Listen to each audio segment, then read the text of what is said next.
Good afternoon to those of you here in the room in Washington, D.C., and good afternoon and good morning to those of you on the telephone and the West Coast. We have a very large group here at Venable's headquarters offices in D.C. today, and we have, I think, close to about 150 people on the telephone from across the country participating in today's seminar and webinar. For those of you who are in the area, you should know that we do these monthly seminars and webinars on nonprofit legal issues, and you're always welcome to join us for lunch here for 30 minutes preceding the seminar. Today's program is entitled Nonprofit Strategic Partnerships, Building Successful Ones and Avoiding the Legal Traps. This is a very, I think, exciting, interesting, complex topic, and we have, as we've done a number of times before, a combination of Venable lawyers and outside guest speakers to present today's presentation. So it's not going to be solely focused on legal issues, although the legal issues are certainly a very important part of this. First off, my name is Jeff Tenenbaum. I'm the chair of the nonprofit organizations practice here at the Venable Law Firm. As I indicated earlier, we do now every month a webinar and seminar on different nonprofit legal issues. They're always free and welcome to attend either in person or on the telephone. We also record these presentations and post them on our website along with the PowerPoints and related materials. So if you want to share the recordings and materials with colleagues or others, you're always free to. All of you who are registered for the program today will get an email tomorrow containing a link to the recording and the PowerPoint presentation. And we always have them posted on our website. And before I forget, let me give you a link, two links that may be helpful to you in gathering additional resources on today's topic, as well as many other topics. On our Venable website, we have now a library of over 600 different articles and PowerPoint presentations on every conceivable nonprofit legal topic. We're constantly writing and adding more to that library, and they're all searchable by topic area. The materials from today's program are already posted there. You can find that at venable.com/nonprofits/publications, venable.com/nonprofits/publications. And if you want to see an index of upcoming speaking presentations that our folks at Venable are doing, you can go to venable.com/nonprofits/events, and you'll see those listed there as well. Let me introduce our speakers for you here today. To my immediate right is George Safakis. George is the Chief Executive Officer of Excella. Excella is a strategic communications firm that's actually based here in Venable's offices as part of a strategic alliance that Venable has with Excella. Since founding and leading Excella nearly a decade ago, George has crafted countless successful grassroots, legislative funding, and executive communication strategies for Excella clients. He has served in all branches of the federal government, including as a presidential appointee, Senate committee staffer, and a docket clerk at the U.S. Attorney's Office. He has successfully coordinated countless initiatives for clients, including coalitions and partnerships, grassroots advocacy campaigns, and legislative briefings. To George's immediate right is Lisa Hicks, and to Lisa's immediate right is Audra Hegney. Lisa and Audra are key members of our nonprofit practice group here at Venable. Both of them have been working with nonprofits and trade and professional associations their entire legal careers, advising nonprofits on a very wide variety of legal issues. Like myself, Lisa and Audra are kind of generalists who kind of cover the waterfront on a lot of different legal issues, and have gotten extremely good and talented at doing so, as I think you'll see from their presentations here today. The issues that we're going to talk about on the legal side kind of span the globe from corporate issues to tax and tax exemption issues to liability issues, intellectual property. All of these things come into play. So bear with us. We do have a fairly comprehensive presentation for you here today. We're going to try to digest this information into as plain English as we possibly can. Like we typically do with these seminars, I want to encourage you to ask questions throughout. No need to wait until the end. There may be times when if you ask a question and it's something that we're going to cover later in the presentation, I may kind of put that question on hold, but feel free to interrupt throughout and make this as interactive as you'd like. Unfortunately, we can't do that verbally for those of you on the phone, but we do have a chat feature that I will be monitoring on the laptop here at the front of the room.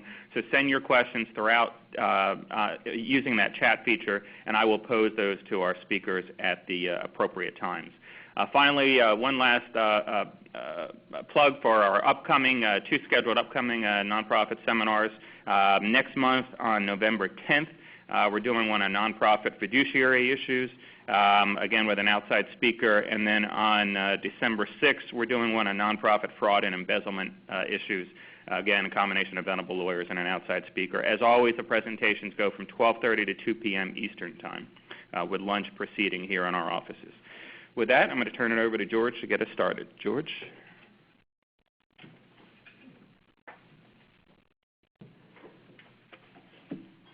Thank you very much, Jeff. It's a sincere pleasure to be here, and really appreciate the very kind introduction. My part of the presentation will be fairly simple, as opposed to the complex legal side of the presentation. But I wanted to start by asking you all a question, which is how many, just to see a show of hands, how many of you have been personally involved in creating any kind of strategic alliance or partnership?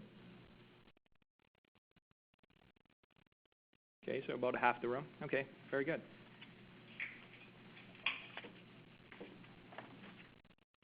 So, having created several of these types of partnerships over the years, and this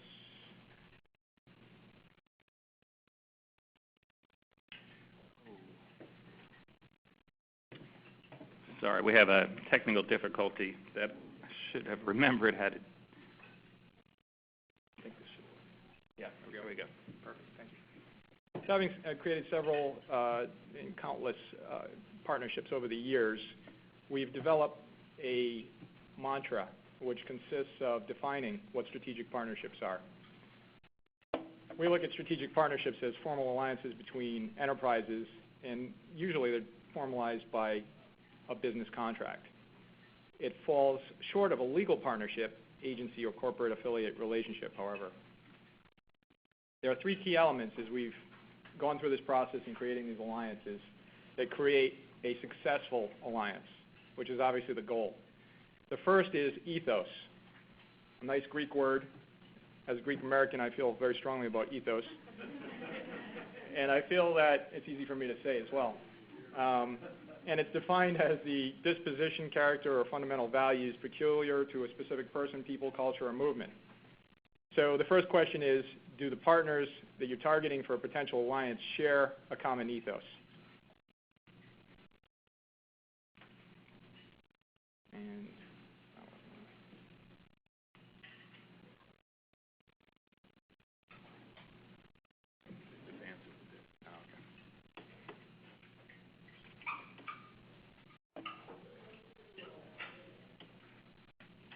the next part of it, in terms of the key element, is growth.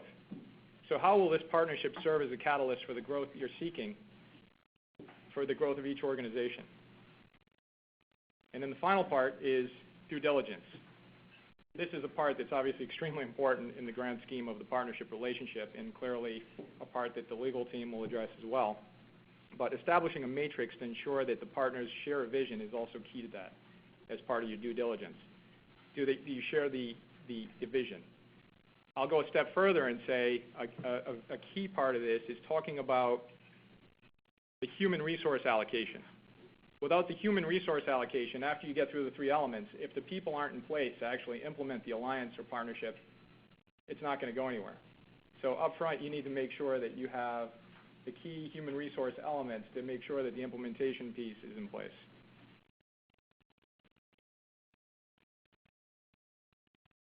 I'll use an example of the Clinton Global Initiative as a strategic partnership catalyst.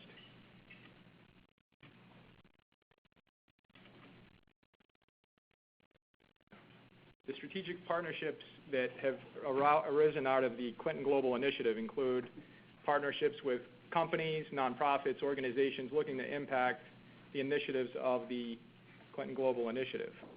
The one example is Microsoft and EDP, Portugal's largest energy company, nonprofit organizations which come together to impact societal issues as defined by the initiative.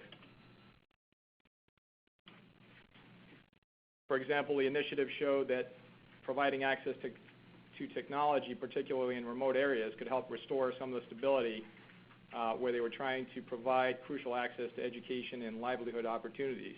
So this is directly from the UN High Commissioner, who identified this as a key element to the success of this. When looking for a partnership, considering working with professional organizations and industry organizations is absolutely critical to define and identify those organizations that have a common ethos. It's very important that you find, as you're looking through the matrix and you're developing an alliance target list, that you're really looking at organizations which bring that strategic capacity to bear. An example, and I'll ad lib a bit, is an organization we've worked with for years, which is Health Occupation Students of America, the only organization pre-post-secondary that is leading into all of the health professions as a pipeline. Well, this organization was doing its thing, educating in the high schools across the country our nation's future healthcare providers and teaching them leadership skills, like the gentleman, Daniel Hernandez, who saved Congresswoman Giffords. Well, this is the example of the product. However, the U.S. Public Health Service had no idea that HOSA existed. We reached out to the U.S. Public Health Service, and today it's resulted in a partnership that includes an internship within the Office of the U.S. Surgeon General, and that is an example of a strategic alliance between a nonprofit and a government agency that I think is really successful. It's about identifying opportunities and breaking down the silos in terms of what the key elements are for your organization's goals. Even direct competitors, I find this to be extremely interesting. Even your direct competitors, even in the nonprofit world, can establish non-competitive relationships, pooling resources and ideas that help each other. It's important to think outside the box in terms of who a strategic alliance partner can be. And you may view an organization or an entity as a quote-unquote competitor, but they may very well bring assets to bear that could further jointly your missions.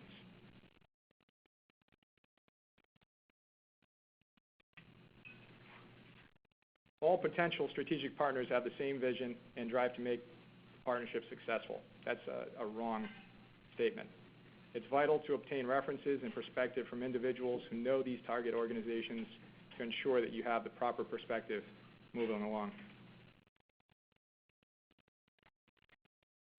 As you identify the partner, it's important to ask yourself really critical questions.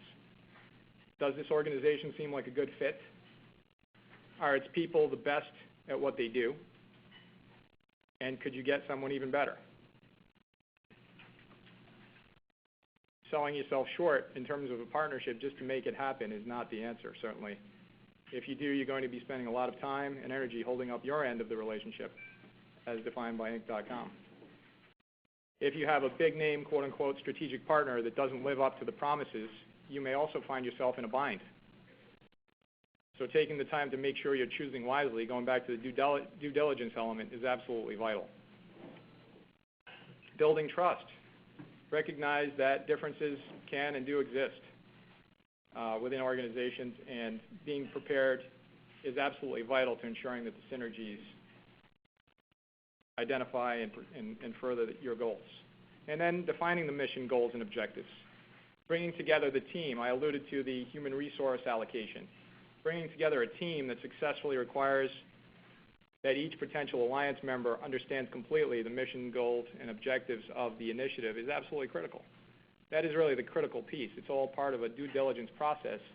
And again, in these times of economic uncertainty, strategic alliances are more important than ever. Just yesterday, we were at a meeting with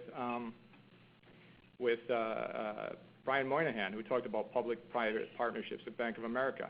Eric Schmidt from Google referenced public-private partnerships to address critical issues within infrastructure in our country. So these aren't novel ideas, but in these times more than ever, it's absolutely critical to be identifying these types of partnerships. Defining, in this case, customers, products, and services of your organizations is absolutely vital to then map out who your potential alliance members could be. I like this example. Again, HOSA, Health Occupation Students of America, is an organization educating kids in the healthcare professions, all of the allied health professions. Well, what arose over the years is that they're actually involved in emergency preparedness as well. It goes back to community resiliency and beyond, because these kids have the skills to save a life. And so we created and helped to create a partnership with the Medical Reserve Corps, our nation's system for ensuring that in an emergency, out of 9/11 this was created, in an emergency there would be a source available of youth that could actually assist with an emergency situation. So these are the types of alliances that I think resonate, that are not apparent. The organization would typically say, well, we're teaching these kids healthcare skills, we're teaching them leadership skills, what does emergency preparedness have to do with it? So you really need to analyze your programs and offerings, and again, think outside the box in terms of where you could go with that with potential strategic alliance partners. Knowing your partner. Aligning with the wrong organization is also a major pitfall, obviously. But being sure that you're conducting that due diligence, I want to stress that throughout this presentation, is extremely important. Although it's a wonderful time to be creating strategic alliances, it's also important to be looking at it from a 3D perspective in terms of what does this organization offer and what could the potential pitfalls be to an alliance. Meet the parents. Get to know any person, organization, or institution that directly or indirectly interfaces with the company with which you are proposing to create an alliance. So get references.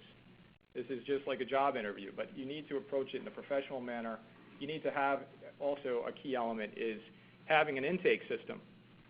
With us today is a gentleman from Adventure Partners, a CEO who deals and represents 1,100 colleges and universities in the nation. And their students in these programs, marketing internship programs, on occasion, on behalf of Fortune 500 companies, reach out to nonprofit organizations to pursue a potential strategic alliance. And oftentimes, they are discarded in terms of the message because they speak to someone on the other end of the phone and they say, well, we don't do that, or we don't understand it. So you need to develop some kind of a mechanism that will enable the intake. We, in our work with organizations, call potential partners all the time, and I myself have to cut through the quote-unquote gatekeeper to make sure that it's taken seriously. And so from the receiving end, an organization must have some kind of an intake system to ensure that it's routed to the right, if that type of question comes in for a potential alliance coming to you, that you're able to respond in a way that is substantial and informed. Establishing relationship boundaries. Determining up front what the process will be for resolving conflicts that inevitably arise in any partnership is obviously critical. So that's part of the overall structure of a relationship that would take place. And the discussion would allow any problems that arise to be quickly alleviated or addressed. Determining the first step project. This is really important because outlining the project plan, timeline, performance measures, and financial commitments before moving forward is elementary, but again dovetails into the human resource allocation. So you need to understand, what is this going to take to be effective? It's not enough to say this looks wonderful, our organization's missions match and their ethos is there. We need to understand what will actually make it happen and who is going to make it happen. Maintaining independence, being clear about what assets are part of the deal and which are not is also very important in order to avoid these types of misunderstandings, maintaining leverage for the future, et cetera. And relationship maintenance. If your business or organization isn't growing, then perhaps we could all agree that it's dying. So continually taking the temperature of the relationship to make sure that everything is working and well is obviously very important. So growth is a key aspect of the reason why you would even consider these alliances in the first place. And then finally, exit strategies. So you created this alliance, worked well. How will you bring it to a close in a way that all parties involved feel good about the experience? And when they walk away, they're a better organization than before they engaged in the alliance. That's a critical piece with the end in mind. On this day, as we mourn the loss of Steve Jobs, I think we all see the importance of seeing the end game. And I think the importance of strategic alliances is never more important than it is today. And I wish you all the best in creating many, many alliances. Any questions? How many of these factors are reflected in the contract between the two? How detailed do you get in the contract? Just the last reason. And it's a great question. It's something that Lisa and Audrey are certainly going to spend a lot of time talking about there. And by the way, the question was, how much do you reflect these things, especially the last 3 slides, in the contract between the parties? The short answer is very much so. It's critically important to reflect a lot of those details in the contract. But that's a very general answer. Lisa and Audra are going to give you a lot more specifics, and if you have questions after that, please do. And we'll be sure, by the way, for those of you on the phone, to repeat the questions from those of you here in the room so that everyone else can hear them. Thank you, George, very much. One other housekeeping point I forgot to point out. This is Jeff Tenenbaum again. In the handout materials that those of you have in booklet form here in the room and on the telephone, you should have received a tabbed PDF file. In addition to the combined PowerPoint presentation, there are several very detailed articles by us, by venerable lawyers, on these exact topics that go into a lot of detail about all the things that Lisa and Audra are going to be talking about here today. I would certainly commend those articles to you. And there's also a kind of a nonprofit joint venture affiliation and collaboration decision chart that we thought would give you a headache if we put it into the PowerPoint, but it may be a useful tool for helping to analyze some of the decisions. So with that, I'm going to turn it over to Lisa to get us started on the legal aspects. Lisa? Thanks, Jeff. This is the decision chart, which is definitely the least cool thing I've ever done. But I think it does break down some of the things I'm talking about in a good way to go back and reference them. It's simplistic, and but we have to be a little bit simplistic here, right? It talks mostly about what's the impact on your tax-exempt status. Is it a taxable activity or is it related? And then separately, what's the potential liability from this activity? And that's really how the analysis flows down. And that's a lot of what we'll be focusing about today. So let me ask you, how many of you are trade association C6s? And the rest of you, how many are C3s? Ah, very interesting. Okay, great. Very good. For those of you on the phone, it was a very small number of folks here coming from 501c6 trade and professional associations, the vast majority coming from 501c3, presumably public charities. And of course, I know a number of you are consultants and advisors and others that work with nonprofits. Okay, so so that you know the territory we're covering, it's broad. And when we talk about strategic partnerships or joint ventures, I'll talk about IRS definitions of that in a little bit. It's really any kind of relationship you enter into with the third party. It could be a for-profit corporation, it could be a tax-exempt organization, it could be an individual. And it involves both joint activities, which is a lot of what we're going to concentrate on, so a joint educational conference, or more complex activities. A joint trade show, a joint meeting, commercializing some kind of technology you've developed, which might call for a more complex structure, and I'll talk about that in a minute. But it's also the kind of strategic relationships that really involve fundraising and name recognition. There's a lot of aspects that go into that, and that's what we're going to talk about at the tail end. And so the question is, you've gone through, you identified a partner, you feel comfortable with them, you've met the parents. Then I think the question is, well, how do we enter into this relationship, and what's the proper structure to do it? And I think it's always a mix of, business, culture, and some legal considerations. Again, being simplistic, a few considerations. One is the permanence of this relationship. And I think it's really important to think of, when I go through these slides, you might say, hey, absolutely, we need to set up a stock corporation. But ask yourself, do you have to do it now? Or is it something that, while successful, will require you to do later? In other words, if you're not sure whether this is going to be a permanent activity, if you're just kind of playing the field right now, you might want something less permanent like a contract, even if you know something else might be needed later. Desired flexibility, and this ends up being really important. All of you are tax-exempt organizations. There are limitations on what you can do, right? And for organizations that are really wanting to attract capital, either through stock sales or through other mechanisms, creating a stock corporation or a separately taxed LLC might be the way to go. Maybe that's what's going to lead you there. Recruiting and pay becomes very important. Being able to give incentives to get the right talent in might call for creating a separate organization, because you might not be able to do it within your organization because of IRS rules or because of culture, because it's very difficult to have somebody who's paid a lot more than somebody else within the same organization. The third, I think, is a little bit misunderstood, but the ability to participate in joint ventures, and what I mean here is relationships with for-profit entities. We've had a couple, recently we had a client which went very far down the road discussing the creation of a stock corporation before they realized that they could enter into a relationship with a for-profit company and for an unrelated activity, I'll talk about that in a minute, and simply do it through a contract. That's fine. There's some IRS rules around it. I'll talk about those too.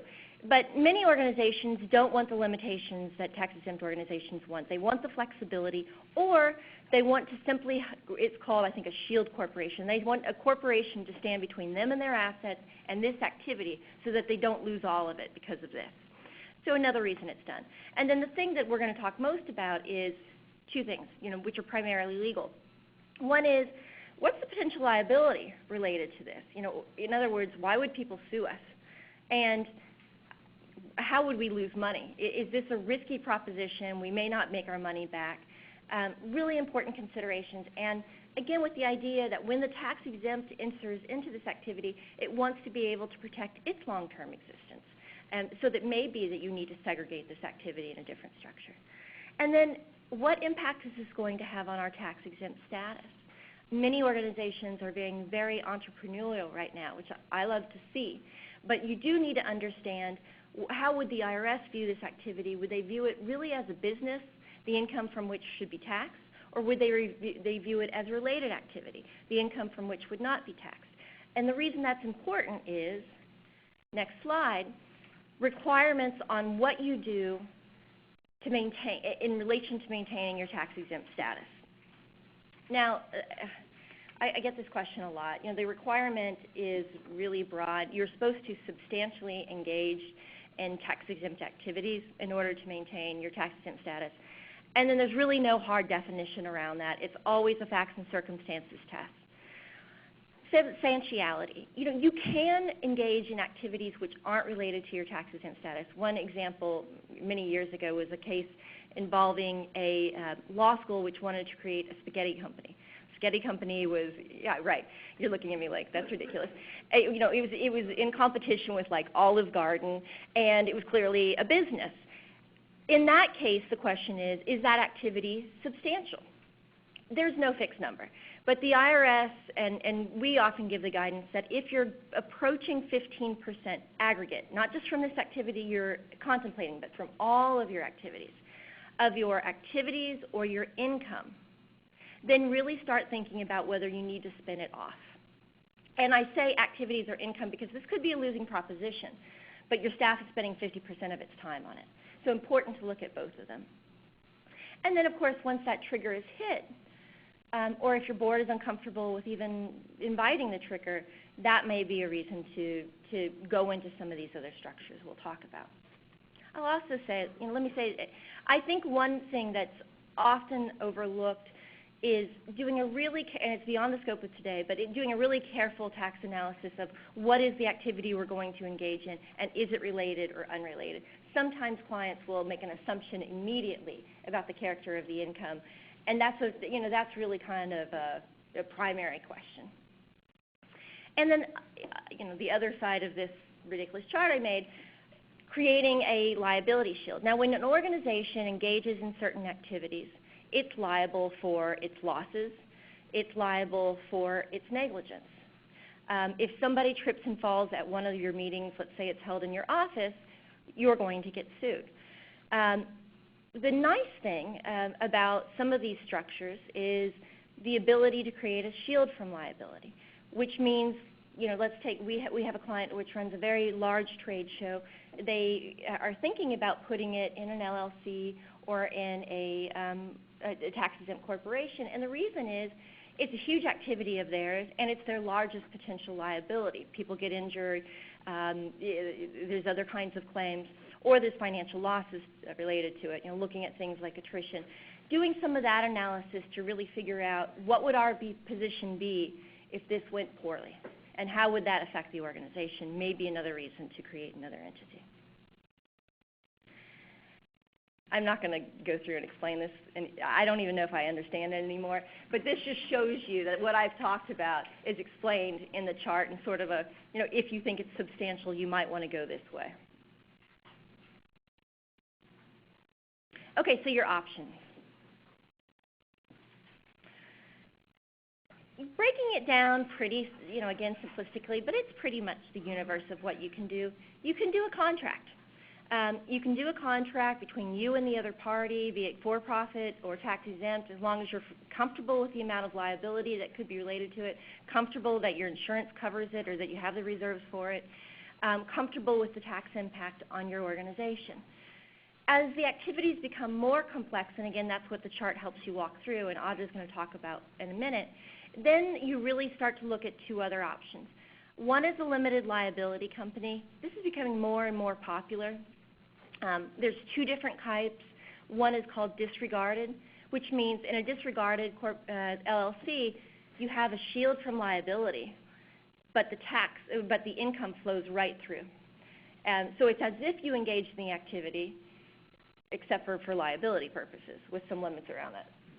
Or just to say it another way, a disregarded LLC, it's a separate legal entity, it's a separate corporation, so you have the corporate shield that will provide an insulating layer of protection around that separate entity. So all of the acts and omissions and negligence, et cetera, of that entity, the liabilities are contained within that entity, and your primary parent organization's assets will not be at risk, assuming you follow all the requisite corporate formalities. But for tax purposes, for Form 990 purposes, it's as if the entity does not exist.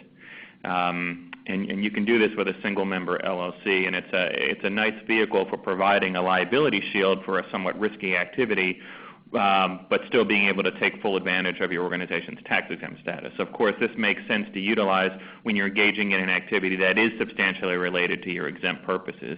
If you're engaging in an activity that is not substantially related to your exempt purposes, and that's one of the reasons why you're spinning it off into a separate subsidiary, then you would want to use option 2. Or a separately taxed LLC. Right, a separately taxed LLC or a C corporation. Right. And then, the other option being a corporation, understanding that it can either be for-profit or tax-exempt. And one other thing, there's some of our clients recently have, for various reasons, you may want to have the activity spun off into a separate entity. It may not qualify for tax-exempt status, but you still may want it to be a nonprofit corporation for various political or PR or image or other reasons, or maybe there's many reasons why you might want to do that. There is something called a taxable nonprofit corporation that some of our clients have kind of explored utilizing, and some have utilized in certain areas. So it's a nonprofit corporation. It has no shareholders, but it could still be controlled by your parent organization through board appointment, officer appointment, et cetera. But if it doesn't qualify for tax-exempt status, you simply incorporate as a nonprofit and don't apply to the IRS for recognition of exempt status, and then just pay taxes on any net income like any other taxable corporation would. Okay, so this is my last slide before Audra goes into more specifics about what Jeff was just giving an overview. Let's say you decide to go into a contract. And really, this isn't just for contracts. This answers this gentleman's question. It's not just for contracts. Really, if you're going to enter into an LLC or C Corp, these are the same kinds of questions you need to ask and answer and document before you go forward. You talked about meeting the parents. I think that these kinds of negotiation issues are, all the steps before moving in together, really important. You get to know the other person and make sure that you have the same expectations. These seem obvious, but I have seen where entities didn't want to ask some of these hard questions. They didn't think about them. Things don't go well, and then it can be very, very tough. Things like, what is the scope of what we are doing together? And what is the scope of our exclusivity in doing it together? So, for example, you wouldn't want your partner to go out and recreate your successful program that you've done with them. So in those circumstances, it becomes very important for the contract or the management agreement or what have you to say what you're doing together in detail, and the ability of either people to go out and either build on this or to compete with the enterprise. Ownership of intellectual property, one of the very, very most key things. What are you going to give to the joint enterprise, and what is the other party going to give to the joint enterprise? For example, I'm working through a deal right now where one party, the tax-exempt, is giving a lot of research data. The other party is commercializing a database to use that data. The agreement relinquished the data from the tax-exempt organization without them realizing it. And so, of course, we had to go back through. But then also, what do you do with the items that are jointly created under the joint enterprise? For example, if you have a joint trade show, all of the speaker documents, their presentations, their recordings, et cetera, a lot of this becomes really important intellectual capital for you. If this doesn't work out, what is your ability to use it later? Now, perhaps you want to put a prohibition on either party using it. My guess is you don't, but you want certainly for there to be an explicit license regarding either party's use. Yeah, the intellectual property in these deals is oftentimes key. Everything from the name and logo and slogans of a particular conference or show or publication to certainly the actual work product, the educational content, et cetera, of magazines and conferences and things like that. This is critical. This is the bread and butter. This is really what it's all about. And so just like any other valuable asset, you need to address that like you would in a marriage. If you're going to have a prenuptial agreement, you need to figure out, okay, if we get divorced, how are we going to divide this up? Are we going to divide it equally? Do we both have the right to use it? Does one party have the right to buy the other party out? Does neither party have the right to use it? There's lots of different ways that you can structure this, but you really need to think that through. I can't tell you how many times that Lisa and Audra and other colleagues and myself get approach from clients who are trying to get out of a long-term relationship, but it's simply not spelled out in the agreement or in the other corporate documents how that would occur with respect to the intellectual property, and it gets very, very, very messy. So to your question earlier, it's so important to spell these sorts of things out in the agreement. One other quick example, we're representing a client that is in a pretty nasty, pretty ugly dispute with another trade association in connection with a joint trade show that they do, a very successful joint trade show. But the parties can't even contemplate right now a potential divorce, even though that could happen down the road, because they can't agree on the revenue split and who has what share of ownership, because the contractual documents were very poorly written back in the day and they're not clear on this. And so it's causing a lot of consternation on both parties' sides simply because they weren't clear. So of course you need to include all these different things in your contracts, but you also need to make sure that it's clear. Don't worry about legalese, don't worry about things like that, make sure that it's clear. Sometimes the legal language is important. For instance, on copyrights, we've seen many agreements where you think that you're giving the rights to some copyrighted material from one party to another, but you're actually missing the actual copyright assignment language, which is necessary to effectuate a transfer of copyright ownership. So sometimes the precise legal language is important, but what's most important is to be very clear. Yeah, it's not terribly romantic, but you should always enter these relationships contemplating their demise. And that will lead you to a lot of questions that should be answered. Allocation of risks, indemnification, that's pretty standard, but if there's a lawsuit against the organization, if there are financial losses, how is that covered?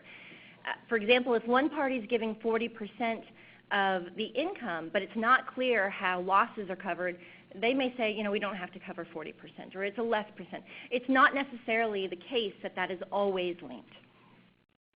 Allocation of costs. This is one thing that I think is really important. Allocation of costs and having that reflected in who signs contracts. If two parties are parties to a joint enterprise via contract, and they say, okay, we will each cover half of the obligations under this, but one party is the party to almost all the contracts. Let's say it's a trade show. They've signed the contract with the hotel, with the convention center, et cetera, et cetera, et cetera. There is an event which makes them not be able to hold it. They're really the ones who signed the contract, and they're the ones who are being responsible, who are going to be held responsible. It's another reason you might want to create a separate entity so that you have that entity be responsible. And of course, distribution of profits. You need to always be clear about who makes the decisions and how it goes, those are made, what are the voting rights say on that board or that committee, what are the allocation of costs, and what's the distribution of profits, both during the term of the agreement and should it dissolve. Three really critical things. And now I will let Audra get into further detail.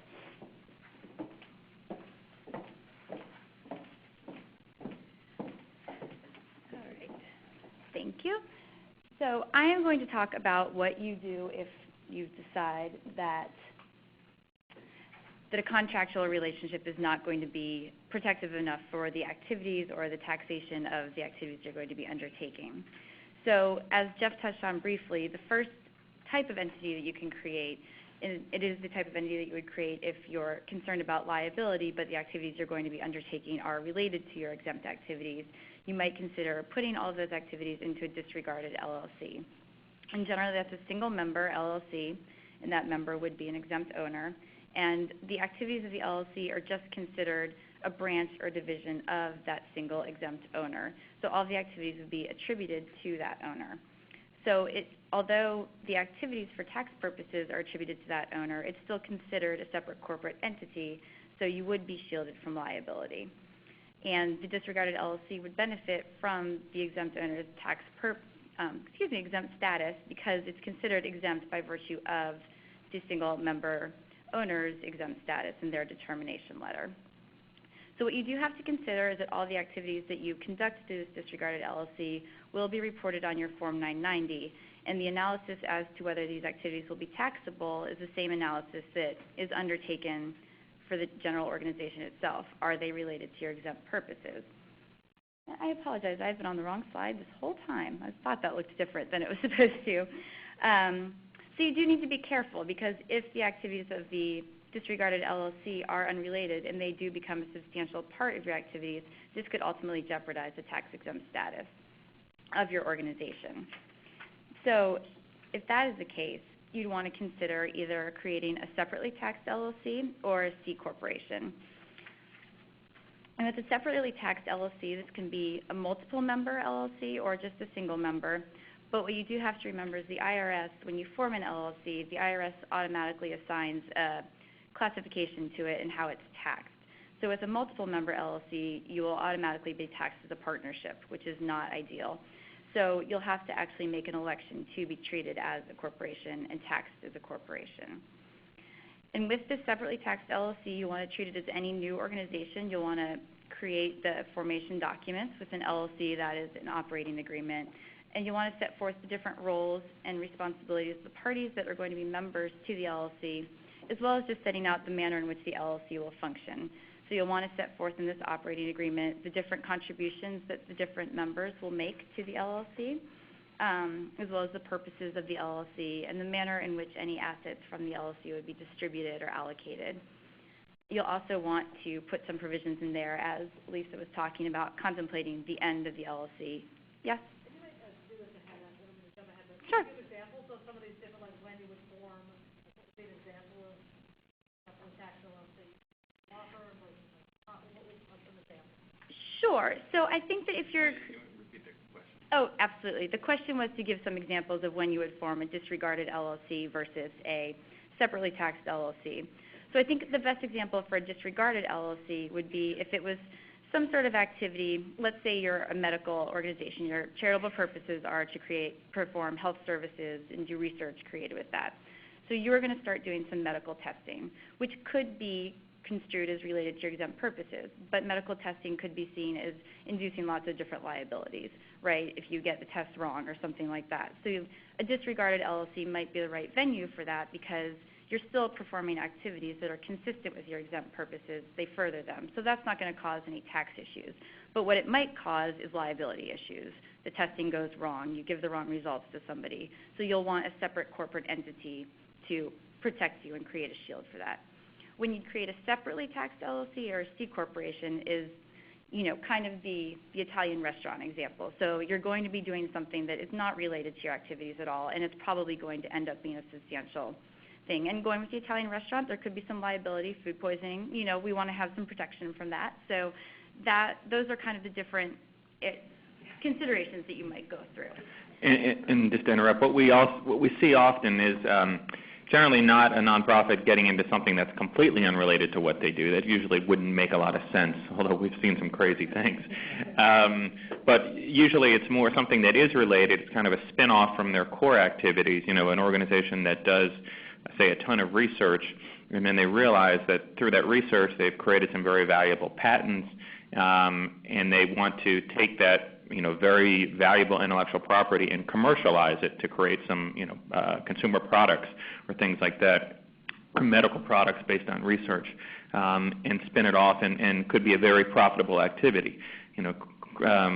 Manufacturing and marketing and selling commercial products generally is not going to be related to your exempt purposes of, say, a research organization.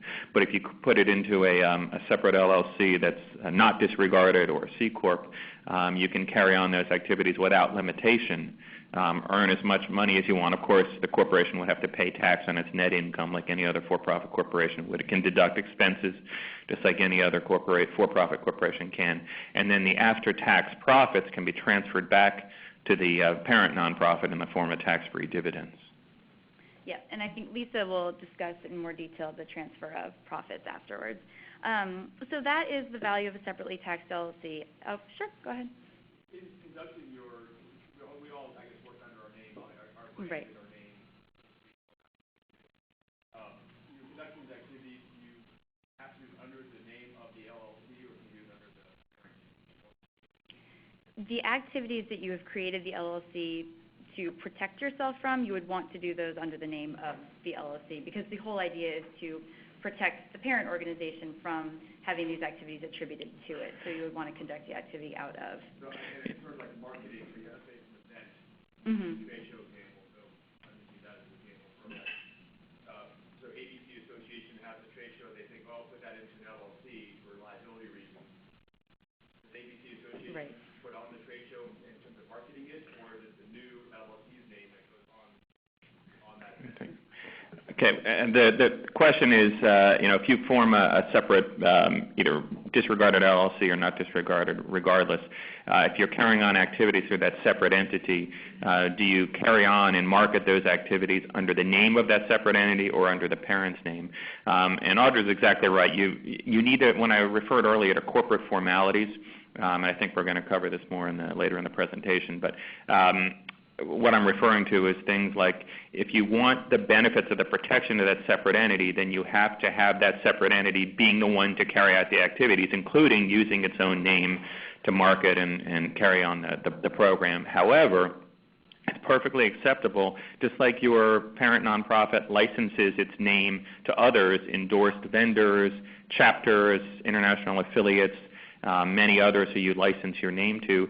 The parent nonprofit can license its name and its logo to the separate subsidiary or affiliate to use as part of its name. So, for instance, the American Society of Association Executives has a for-profit subsidiary that's called ASAE Services Incorporated.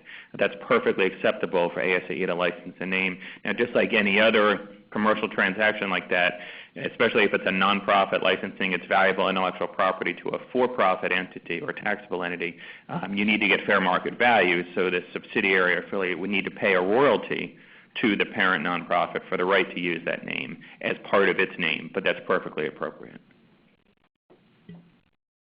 Yes?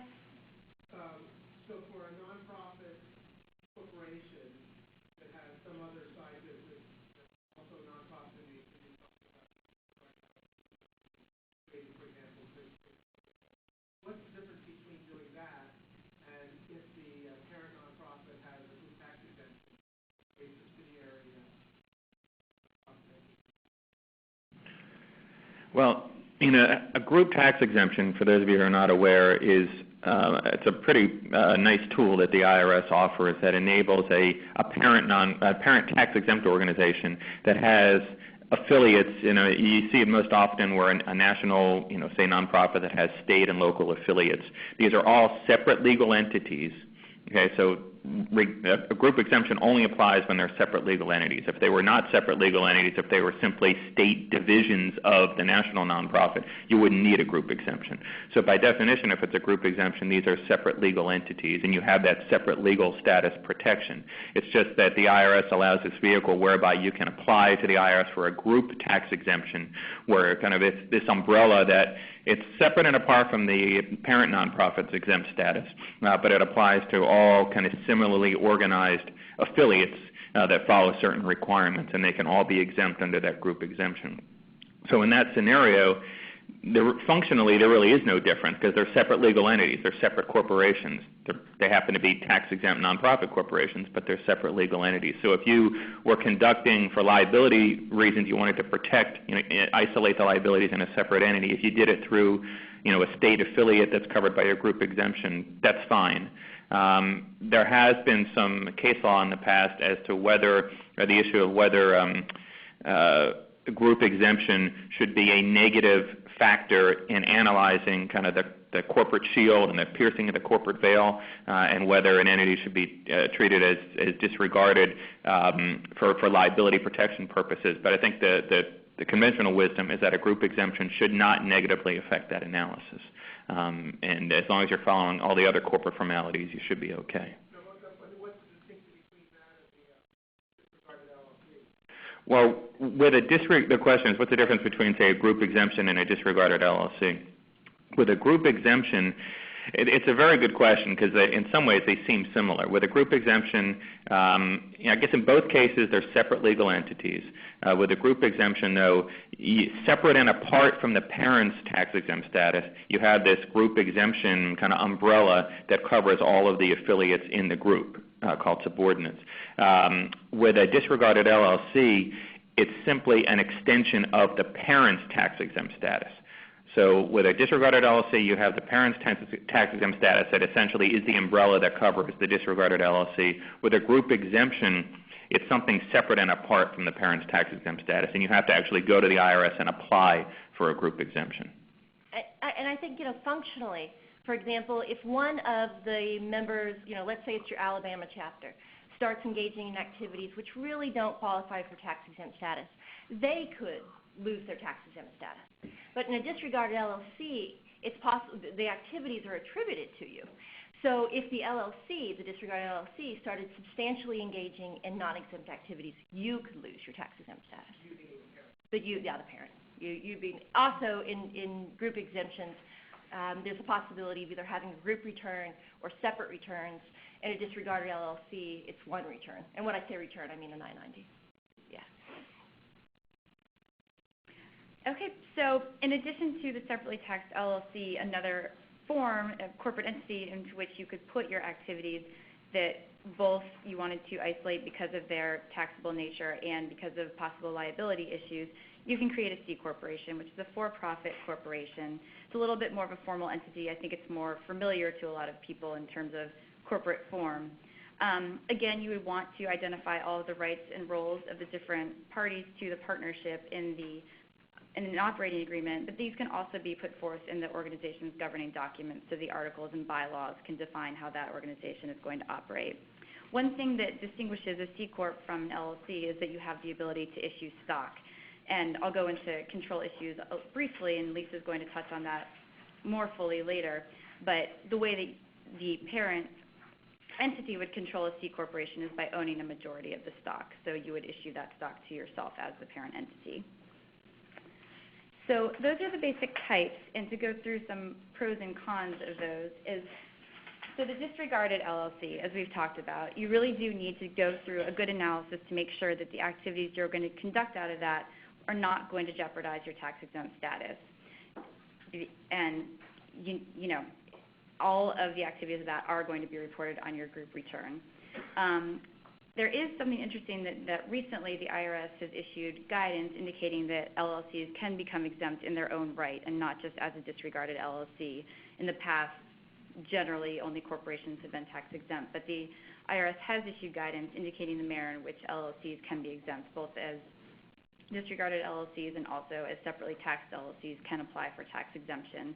And they've issued a set of 12 conditions that they have to meet that are somewhat similar to the exempt tests of a corporation. So you have to be organized and operated for exempt purposes. Upon dissolution, all of your assets have to go to a charitable cause and that sort of thing.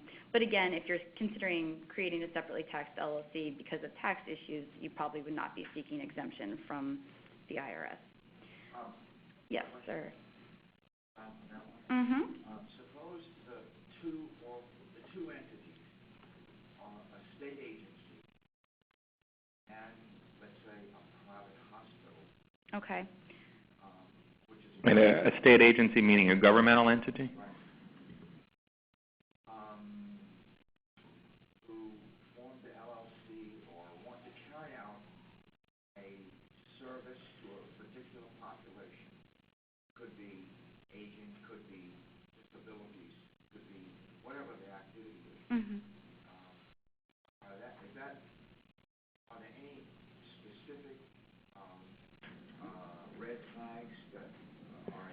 if it's a state agency and a private entity? Yeah, why don't we, if you don't mind, why don't you come up afterward and we'll address that. I think it's a little bit too specific for this, and I'm also mindful of time. We need to make sure we... So some of the pros and the characteristics of separate LLCs and corporations, you can form them to be either tax-exempt or for-profit. As I just said, LLCs can be tax-exempt, either disregarded or in their own right. And obviously a corporation can be formed as a tax-exempt or for-profit. Both types of entities can be controlled by their exempt parents. With an LLC, the exempt parent would be named as a member in the operating agreement. With a for-profit corporation, the exempt parent would own a majority of the stock. And with an exempt corporation, generally the way that a parent organization would control it is within the bylaws. The parent organization would have the ability to appoint the board of directors and the officers of the subsidiary, and also be given some other mechanisms of control over that subsidiary, such as the right to approve bylaws amendments or something of that manner.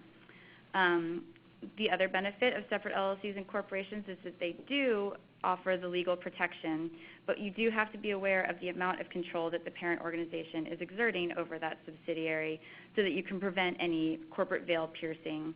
And this generally happens if it is found that the parent controls the subsidiary to such an extent that the subsidiary is actually just an agent or a mere instrumentality of the parent. And if they do find that, that is when they can attribute the subsidiary's activities to the parent organization. So it's very important to maintain separateness, and I know Lisa's going to talk about that more in a bit, so I'll let her touch on that. And for tax, the activities are not attributed to a parent, which is very important, where activities are unrelated. So if you've gone through your analysis and you've decided that the tax liability and the legal liability is such that you want to create a separate entity, you do just need to go through and decide whether an LLC or a corporation is the best vehicle for you to choose to place these activities in.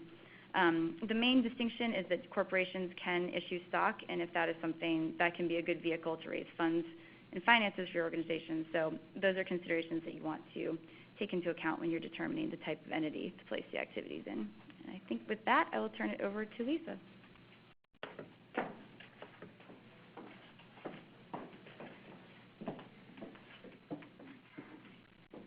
Okay, so you've created this separate entity, and you're really relieved because you have some shield from liability and tax-exempt implications. And you're kind of nervous because then the question is, we've created this baby, will it go off on its own? And it's not unusual for subsidiary entities to eventually want to break off or for there to be some tension. So we'll talk a little bit about funding and control issues and the things you need to be aware of when establishing control mechanisms.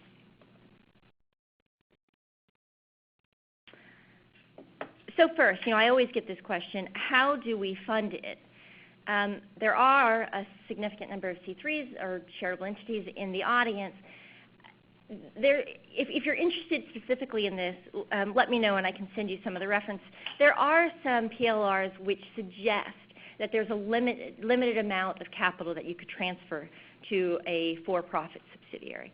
Some of them say around 25% of your corpus. So be aware of that. I don't think the same limitations would exist with other tax, C6 tax designations, but the IRS has looked carefully at the charitable issues. And the question, when you decide to fund a subsidiary entity, it's like funding anything else. Your organization, your board of directors still have fiduciary duties. So, it's really the prudent investor, looking at what you think your potential rate of return will be, looking at a business plan, and just documenting that you thought through how much of your money you should give to it based on the likelihood of success. But very important not to just simply establish it, fund it, and not have some documentation of having thought through those additional issues, just like if you were making any other stock purchase. Now, for nonprofit entities, a few years ago, the IRS, and typically this is really applied in the hospital context, but now more organizations, because they're interested in joint ventures, are being faced with this. It was often the case that hospitals had the material, the rooms, the technology, the machine, et cetera, to run a hospital, but we're operating in financial loss. So they would create a joint venture with a for-profit, which could give them some carryover cash. And that's why a lot of organizations are going this way, because it's harder to get loans. The IRS then came in and said, well, then we have a concern, because the tax-exempt is, in the case of a whole joint venture, transferring all of its assets, all of them, to this other entity. And remember, to be tax-exempt, you can't have either private benefit or private earnings. You couldn't, for example, have you transferring all of your assets and the for-profit entity gets all of the returns. They would be exploiting your tax-exempt status and your tax-exempt resources. And I'll go through what the guidance from the IRS was on what you do in those circumstances. But it also applies to what they call ancillary joint ventures, which is not where you're giving all of your resources, but a portion of them. And this is how it plays out.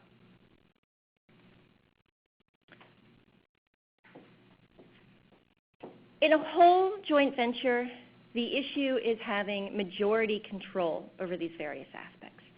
In an ancillary joint venture, the issue is having proportional. So if you're giving 25% of the funding for it, you should at least have 25% of the influence over it. The guidance in the whole joint venture was that the tax-exempt organization needed to have control over the tax-exempt aspects of their activities. So just yesterday I reviewed a contract in which the organization said that the for-profit partner would guide all of the content with no discretion to the nonprofit. I came back and said, well, the nonprofit really can't relinquish control of their tax-exempt activities. That's how we addressed it. Having ownership and voting proportional. For the most part, I think you should go with majority. There have been a couple of rulings in which 50-50 has been okay, but I think be safe on this one. Having majority voting power, for example, on the board to be able to guide the organization, important if it's a whole joint venture. Stating within the documents, within the organizing documents, that the organization must give priority to the tax-exempt purposes over the maximization of profits. Now, obviously, the for-profit's entering into this relationship because they're interested in making money. That's fine. But you want for the organization as a whole to do so in a way that continues to promote your tax-exempt status and which would not harm it for the benefit of making profits. And, of course, that just leads into the last bullet, the prohibition on activities that would jeopardize it. I'm going to go a little bit fast here, and I apologize because we have quite a few slides yet. Some of the methods of control that I often see and which are permissible when you're keeping in mind some of the boundaries and implications. Program guidance, again, the negotiation of what this organization will do and limitations on it. You could, for example, have detailed language in the Articles of Incorporation of a subsidiary entity of what it must do and what it can't do. That's a method of giving program guidance.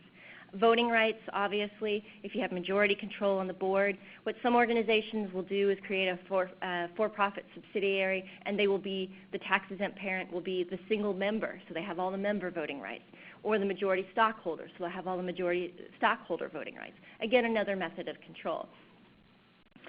The right to appoint board members or just to have overlapping board members, again, to make sure that the tax-exempt parent continues to have a voice and influence. But I will say it is not uncommon for your organizations to appoint individuals who they felt would be friendly and sympathetic to their cause and for there to be a division. I've seen it a lot, but it's one of the instruments that's commonly used. And then, of course, staffing. Many organizations will enter into management services agreements where the tax-exempt organization lends some of their staff time. Under a services agreement, you're going to want to have a contract to the subsidiary entity. Now, you're going to want your staff members for this to be documented in a contract, and you're going to want your staff members to be keeping track of their time. So they know what they spent on for the tax-exempt, they know what they spent on for the other entities. But this is there's a quiet influence, right, because they're within your organization, they know your mission, and they're also promoting the mission of this other entity. It's critically important that when you're talking about a a subsidiary affiliate that is not a disregarded entity, an LLC or a C corp, that the parent nonprofit that's leasing staff and office services and perhaps office space to the for-profit entity is doing so and getting reimbursed at or above fair market value. It's absolutely critical. It would be impermissible and a threat to the parent's tax-exempt status to provide those sorts of services at less than fair market value or at no cost at all. Whereas with a disregarded LLC, at least for tax purposes, it would be permissible because it's as if the separate corporation doesn't even exist. Although I think for corporate formality purposes, that's something to keep in mind. Again, at a kind of very high level, and I'm just showing you where on the chart these issues come up. Tax implications for the parent. I call it the slippery slope of control, not because control isn't a good thing. Many organizations are willing to accept the tax consequences in order to not relinquish control, but simply be aware of what could happen. And what the IRS defines as control, you've set up another entity, let's say it's a for-profit, that you own 50% of its 50% or more of its stock, or that you own 50% or more of its beneficial value in the case of an LLC, for example. Then it is a controlled entity. In a non-stock corporation, control is really control over the board of directors, the ability to appoint or remove, to designate, to have overlapping members. Then it's considered a controlled entity. Now, why is this important? Because of this. That I think we shouldn't go over that one. It's important because of this. And it goes back to the issue of, well, what if we licensed our name, for example? Or what is the relationship? How do we get money back? Many organizations will, for example, say, okay, we're going to set up this for-profit subsidiary to commercialize in a for-profit way some of our intellectual property. And they enter into a licensing agreement, right, 512B. The income that comes back, passive licensing, typically would not be subject to taxation, except if the for-profit is controlled. Now, here are all of the 512B categories, and if you have these issues, I just recommend looking at them more carefully. Dividends, interest, royalties, rents. The rents would come up, for example, if you were providing office space to staff working for the for-profit subsidiary. Typically, you would receive income from that rent tax-free. If it's controlled, not the case. Now, of course, what many organizations will do in that circumstance is simply get return income as dividends. Because it's already it's net income, it's already been taxed at the level of your subsidiary, isn't double taxed when it comes to you. But of course, the rub there is that dividends, while they're tax-free on an unlimited basis to the parent nonprofit, they are not tax-deductible to the subsidiary.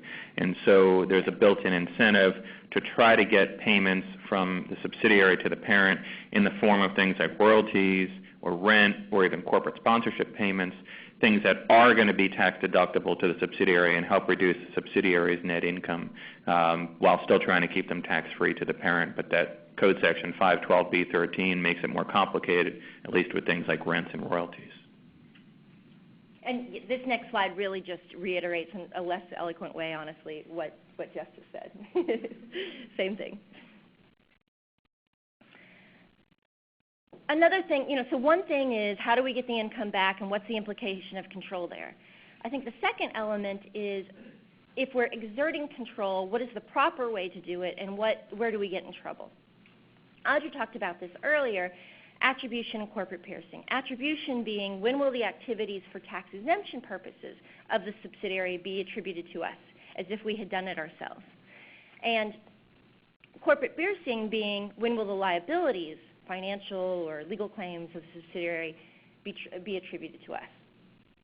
Very important, although there can be substantial overlap in board members, in staff, etc., to have certain key indicators of separateness.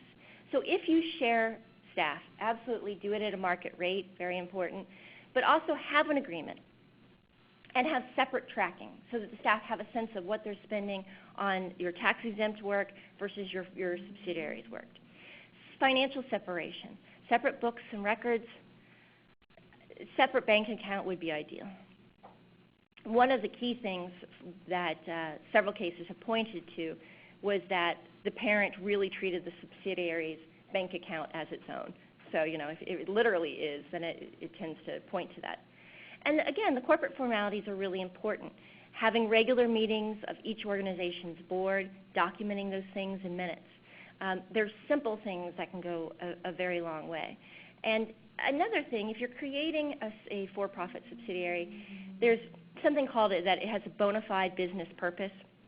In other words, you couldn't simply transfer all of, if you had a sense you were about to be sued, the tax exempt, and you suddenly say, you know what, I'm going to transfer all of my assets to this for-profit sub, and they'll just hold it, and it doesn't do anything but hold your money, and it doesn't have any business activities. That's one of the reasons that a corporate piercing might occur. So it needs to have its own bona fide separate purpose. And then we'll get to the last.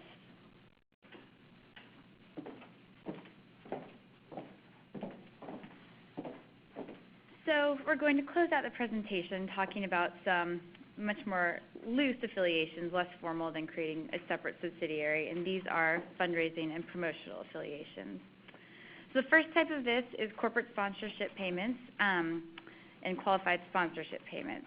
So what these are is it's a payment with no expectation of return benefit from the person who is paying the money to the exempt organization. The exempt organization, in return for this payment, can offer some disregarded benefits. And so these are goods or services or other benefits, but the total value cannot exceed 2% of the value of the corporate sponsorship payment. And so that is actually calculated over in the entire tax year. So regardless of what the payment is, you can't provide any goods or services that would exceed 2% of that amount. Any amount of goods or services that you provide that are in excess of that amount will cause all of the amount of goods and services you provide to be considered a substantial return benefit. So you want to avoid doing anything too extreme to thank your corporate sponsors.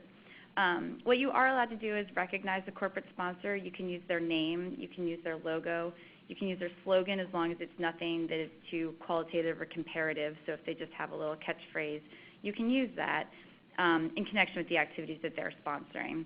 And they actually do permit, the IRS permits quite a lot of information that you're able to provide about your sponsor. You can provide their locations, their phone numbers, their website address, all of those things. You just can't provide any sort of advertising or promotion or endorsement of your corporate sponsor, because any payments that you receive in return for the advertising would be subject to tax.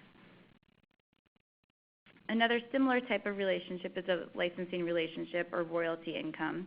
This usually arises in the context of an affinity agreement, so some type of commercial entity wants to license the exempt organization's intellectual property to do some sort of promotion to that organization's members or the industry, and thinking that their affiliation or the use of that exempt organization's name will help promote their product and bring more business to them. So what you have to do in this is the exempt organization can license their name, their mark, and their mailing list and any other intellectual property to this commercial entity, but the exempt organization cannot engage in any sort of active promotion or services. You need to preserve the royalty income. Royalty income is supposed to be passive income, so you need to preserve the nature of the royalty. So there's a few things that you can do. You can announce the program to your members, say we have this new affinity program, please feel free to partake in it. And you can engage in quality control measures. So if they're using your intellectual property, you can reserve the right to review their use of your name and logo and approve it, or say, we don't like that use. Anything beyond that really might taint the characterization of the income as a royalty. And it is okay if you decide that you want to do some sort of advertisement or promotion, but what you would want to do in that instance is bifurcate the agreement. So you would have one agreement that would just address the licensing and the royalty. So it would set forth you're licensing the name and the logo, and in exchange for that, you're getting royalty payments. And then another agreement would set forth any sort of services that you were going to provide, and you would acknowledge that any payment received for those services would be taxable. The final thing we're going to talk about, which has seemed to become more and more common, is commercial co-ventures. And the formal definition of a commercial co-venture is an arrangement between a charity and a commercial entity under which the commercial entity advertises in a sales or marketing campaign that the purchase or use of its goods or services will benefit a charity or charitable purpose. So this is the type of thing where the Gap might have a promotion that says, you know, for every red t-shirt that you buy, we'll donate $5 to the Red Cross. These are great because it promotes the Gap, it promotes the Red Cross, it brings benefits to both of them. but they are, because they're becoming more popular, they're also coming under much more scrutiny, and there are regulations governing the commercial co-ventures that any entity that's going to engage in them really does need to be aware of, because the attorney generals of each state are generally given the authority to enforce any regulations that the state has promulgated, and there have been instances where there have been fairly high penalties and actual criminal penalties leveled in these instances. So we want to make sure that we are acting in accordance with the state statutes.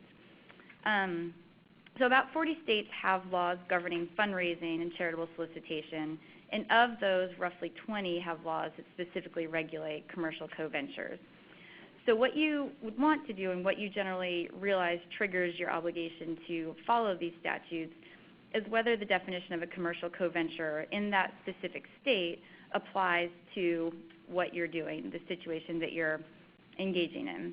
So New York has a fairly typical statute for commercial co-venture statutes. So we've put the definition in New York of a commercial co-venture so you can see what that looks like. And they define it as any person who for profit is regularly and primarily engaged in trade or commerce other than in connection with the raising of funds or any other thing of value for a charitable organization, and who advertises the purchase of goods, services, entertainment, or any other thing of value will benefit a charitable organization.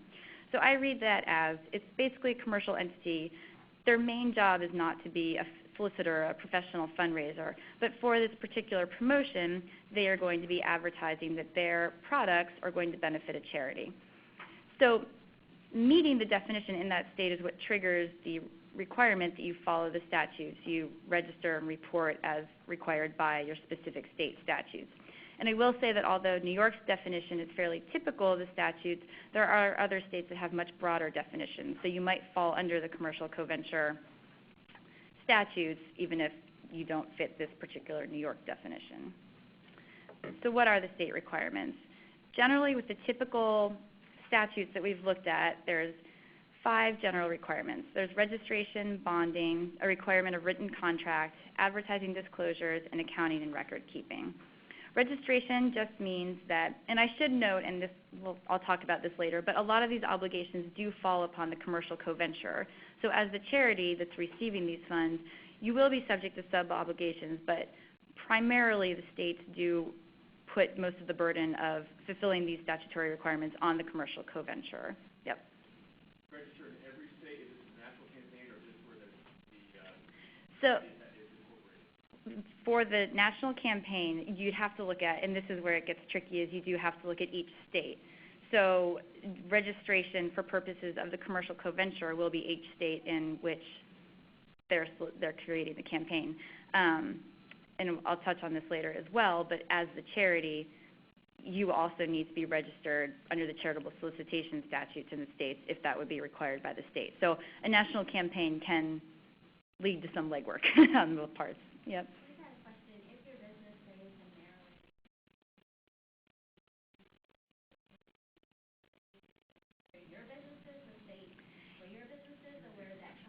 Yep.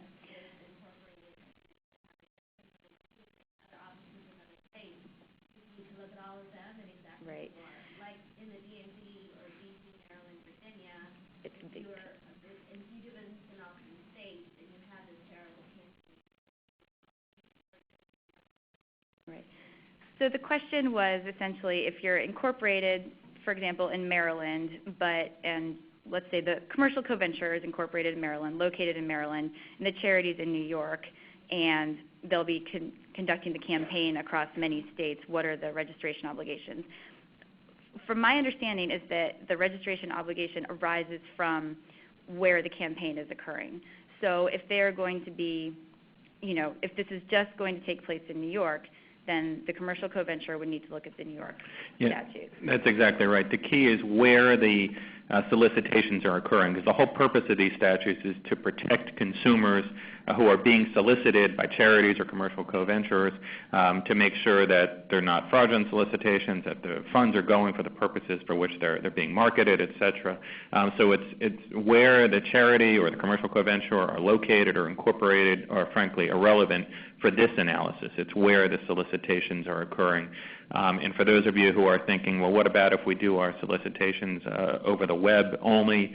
There are something called the Charleston Principles that the state attorneys general worked out years ago that kind of govern the analysis of whether a web-based solicitation will trigger these registration requirements. And like Audra said, remember, for the charity, you're going to have to deal with the state charitable solicitation registration statutes. What Audra's talking about specifically here are these commercial co-venturer statutes, which are often related, sometimes part of the same statute, but trigger obligations on the for-profit partner as well. One thing to keep in mind on going back to where you're incorporated and where you're located, while it's irrelevant to this analysis, like where you have offices, it's very relevant to the issue of where you have to qualify to do business as a foreign corporation. It's a side issue, but it's something that's very important. And generally speaking, anywhere where you have an office, even where you have a single employee who works from home, that generally triggers the obligation to register as a foreign corporation in that state. And that, in and of itself, is often a prerequisite requirement under the state charitable solicitation statutes.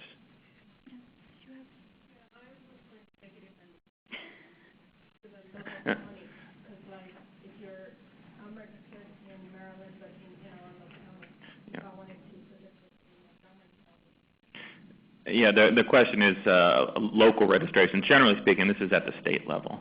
There can be some local requirements when you get into things like raffles and lotteries and things like that, but generally for just simple charitable solicitations, you're only going to deal with the state level.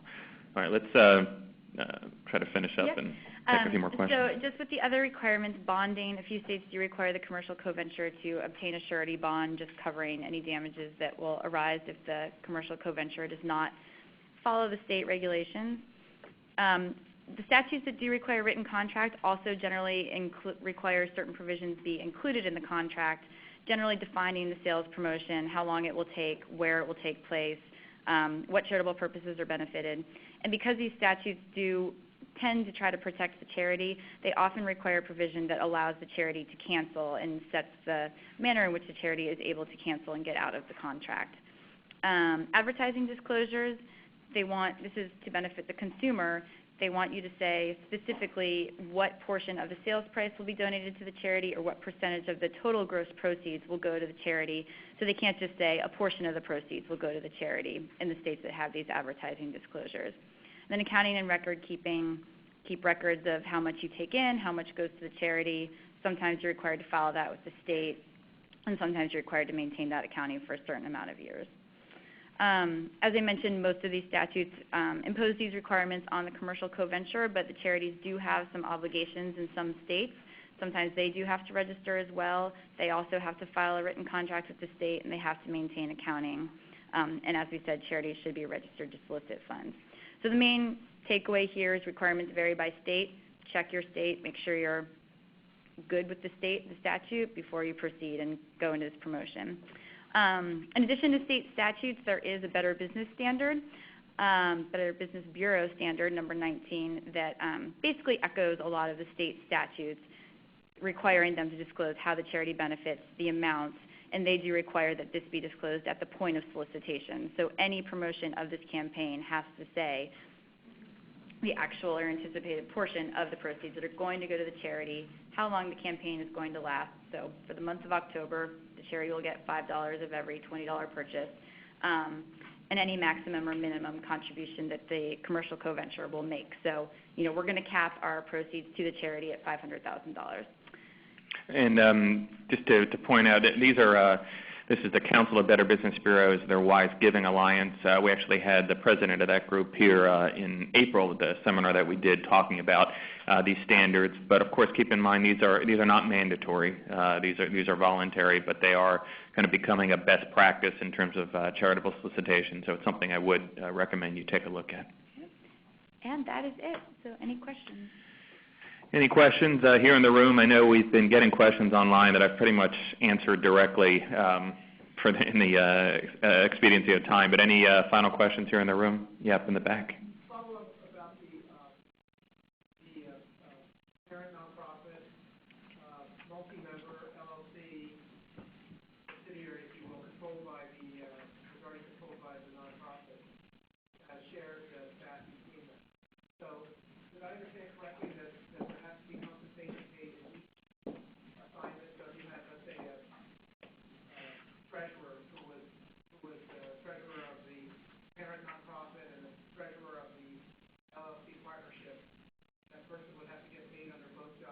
Well, the question is, and I don't think the multi-member part is relevant to your question, but say you have a for-profit subsidiary. So we're not talking about a disregarded LLC. We're talking about a separately taxed LLC or a C corporation. If the parent tax-exempt organization is providing staffing services, kind of lending its staff, essentially leasing its staff in part, or some of its staff, to that subsidiary to provide services, the subsidiary has to reimburse the parent for the value, for the fair market value of that staff. So either at cost, which is why it's critical for the staff to track their time on timesheets to say, okay, this day I spent 6 hours working for the parent nonprofit and 3 hours working for the taxable subsidiary, 3 hours times that person's salary and benefits, that amount has to be reimbursed by the subsidiary to the parent, say on a monthly basis. And all that would be spelled out in that services agreement that Lisa referred to earlier. Same thing goes for office space, office services, and generally what most organizations do, because in most of these situations you're not going to have your subsidiary go out and hire separate staff. Sometimes you do because you want to be able to provide incentive compensation and maybe attract a different breed of employee that's a little more entrepreneurial or business-minded. But assuming the staff are coming from the parent, then you generally take that staff time. So let's say of all the staff, you add up all the hours, and it turns out that 15% of all staff time was devoted to the subsidiary in a given month. The easiest way to do it is to take 15% of rent, or your mortgage if you own the building, 15% of the cost of office services, and then you charge the subsidiary for that amount. That's doing it at cost. You also could have the for-profit subsidiary pay extra, cost plus a profit. That's certainly permissible. A for-profit corporation can pay anything at once in that regard, but at a minimum, you have to be reimbursed at cost. But if it's disregarded, they don't have to reimburse? If it's a disregarded entity, then for tax purposes, it's irrelevant because it's all one and the same. As I indicated earlier, there may be, for liability separation, kind of corporate shield reasons, there may be a reason, that could be a factor to take into the analysis. But in most cases with a disregarded LLC, no, the disregarded LLC is not reimbursing the parent for any costs. And of course, this is not the subject of today's discussion, but if you have a separate affiliate that is a tax-exempt entity, for instance, a 501c6 trade association that has a 501c3 related foundation, a very common structure in the association world, there, because what the 501c3 is doing is generally consistent with the 501c6's tax-exempt purposes, it is permissible for the C6 to simply donate that staff time and office space and office services without getting reimbursed. Okay, we're at a little bit after 2 o'clock Eastern. I want to thank our speakers very much for a terrific presentation. I thank all of you for participating and enjoy the rest of your afternoon. Thank you.